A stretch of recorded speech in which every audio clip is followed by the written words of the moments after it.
नमस्कार मित्रांनो, तर दहीहंडी उत्सवामध्ये सहभागी होणाऱ्या गोविंदांसाठी महाराष्ट्र शासनाने एक महत्त्वाचा शासन निर्णय जारी केला आहे. 6 ऑगस्ट 2026 रोजी क्रीडा विभागाने जारी केलेल्या या शासन निर्णयानुसार सन 2026 मध्ये दहीहंडी उत्सवादरम्यान मानवी मनोरे रचणाऱ्या राज्यातील तब्बल 1,60,000 गोविंदांना विमा संरक्षण देण्यास शासनाने मान्यता दिली आहे. चला तर मग या शासन निर्णयामध्ये नेमकी काय तरतूद करण्यात आली आहे, कोणत्या दुर्घटनांना विमा संरक्षण मिळणार आहे आणि किती रकमेचे संरक्षण मिळणार आहे हे सोप्या भाषेत समजून घेऊया. सर्वप्रथम महत्त्वाची बाब म्हणजे सन 2025 मध्ये 1,50,000 गोविंदांना विमा संरक्षण देण्यात आले होते. दहीहंडी उत्सवाची लोकप्रियता आणि गोविंदांची वाढती संख्या लक्षात घेऊन 2026 मध्ये ही संख्या वाढवून 1,60,000 करण्यात आली आहे. तर आता पाहूया विमा संरक्षण किती मिळणार आहे. जर दहीहंडीच्या मानवी मनोऱ्यांदरम्यान दुर्घटनेमुळे गोविंदाचा मृत्यू झाला तर 10 लाख रुपयांची विमा संरक्षण देण्यात येणार आहे. 2 अवयव किंवा 2 डोळे गमावल्यास 10 लाख रुपयांची विमा संरक्षण आहे. 1 हात, 1 पाय किंवा 1 डोळा गमावल्यास 5 लाख रुपयांचे विमा संरक्षण मिळणार आहे. कायमस्वरूपी पूर्ण अपंगत्व आल्यास 10 लाख रुपयांचे विमा संरक्षण देण्यात येणार आहे. तर कायमस्वरूपी अंशतः अपंगत्व आल्यास विमा पॉलिसीमध्ये नमूद केलेल्या टक्केवारीनुसार विमा रक्कम मिळणार आहे. याशिवाय अपघातामुळे झालेल्या रुग्णालयीन खर्चासाठी प्रत्यक्ष झालेला खर्च किंवा जास्तीत जास्त 1 लाख रुपये यापैकी लागू असलेली रक्कम विमा संरक्षणामध्ये समाविष्ट आहे. तर आता एक महत्त्वाचा प्रश्न, हे विमा संरक्षण कोणत्या गोविंदांना लागू होणार?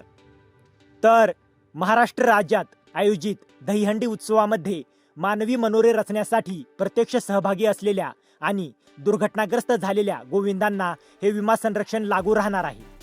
यासाठी महाराष्ट्र राज्य दहीहंडी गोविंदा असोसिएशनकडून सराव व प्रशिक्षण घेतलेल्या वयोमर्यादा पूर्ण करणाऱ्या आणि प्रत्यक्ष दहीहंडीमध्ये सहभागी होणाऱ्या गोविंदांची माहिती तपासून आणि प्रमाणित करून क्रीडा व युवक सेवा संचालनालय पुणे यांच्याकडे सादर करणे आवश्यक आहे.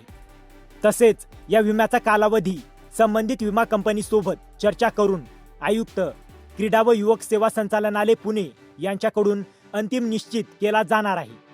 या योजनेसाठी विमा हप्ता प्रति गोविंदा 75 रुपये किंवा त्यापेक्षा कमी असणाऱ्या शासकीय विमा कंपनीची निवड करण्याची प्रक्रिया करण्यात येणार आहे. त्यानंतर आवश्यक विमा हप्ता रक्कम किंवा निधी वितरित केला जाणार आहे. तर आता या शासन निर्णयातील काही महत्त्वाच्या अटी समजून घेऊया. तर दहीहंडीचे आयोजन करणाऱ्या संस्थेने स्थानिक प्रशासन आणि इतर संबंधित प्राधिकरणांकडून आवश्यक परवानग्या घेणे बंधनकारक आहे. तसेच न्यायालय, शासन, स्थानिक प्रशासन आणि पोलीस यंत्रणेकडून वेळोवेळी देण्यात आलेल्या सूचनांचे आणि आदेशांचे पालन करणे आयोजक तसेच सहभागी गोविंदा पथकांना बंधनकारक आहे. गोविंदांच्या सुरक्षेसाठी आवश्यक त्या सर्व उपाययोजना आयोजक संस्थेने करणे आवश्यक आहे. आणि सगळ्यात महत्त्वाची अट म्हणजे विमा संरक्षण हे मानवी मनोरे रचताना झालेल्या अपघातासाठी आहे. मानवी मनोरे तयार करण्याव्यतिरिक्त इतर कारणामुळे अपघात किंवा दुर्घटना झाल्यास या शासन निर्णयानुसार विमा संरक्षण अनुज्ञेय राहणार नाही. याशिवाय गोविंदांच्या किमान वयोमर्यादेबाबत न्यायालयाच्या आदेशानुसार निर्धारित केलेल्या नियमांचे पालन करणे बंधनकारक आहे. मानवी मनोरे रचताना अपघात झाल्यास गोविंदांना तात्काळ वैद्यकीय मदत मिळण्यासाठी आयोजकांनी स्थानिक प्रशासनाच्या सहाय्याने आवश्यक कार्यवाही करणे आवश्यक आहे.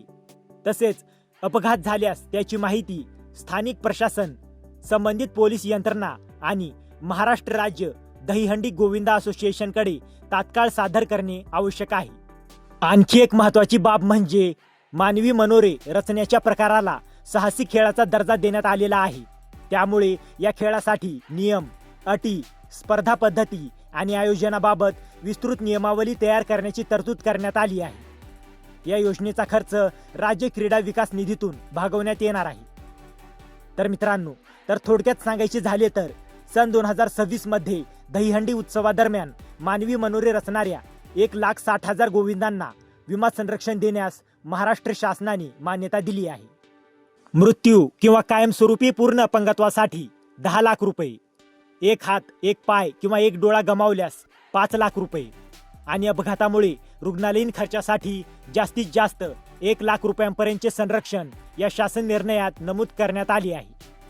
मात्र विमा संरक्षणासाठी शासन निर्णयातील अटी, वयोमर्यादा, नोंदणी, प्रत्यक्ष सहभाग आणि मानवी मनोरे रचताना झालेली दुर्घटना या बाबी अत्यंत महत्त्वाच्या आहेत. तर मित्रांनो, जर तुम्हाला या GR ची PDF हवी असेल तर डिस्क्रिप्शनमध्ये आपल्या टेलिग्राम चॅनेलची लिंक दिलेली आहे. तिथे जाऊन तुम्ही या GR ची PDF घेऊ शकता. आणि हा व्हिडिओ उपयुक्त वाटला असेल तर व्हिडिओला लाईक करा, शेअर करा आणि अशाच महत्त्वाच्या GR अपडेटसाठी आपल्या चॅनलला सबस्क्राईब करा. तर मित्रांनो, भेटूया अशाच एका महत्त्वाच्या पुढच्या व्हिडिओमध्ये. जय हिंद, जय महाराष्ट्र.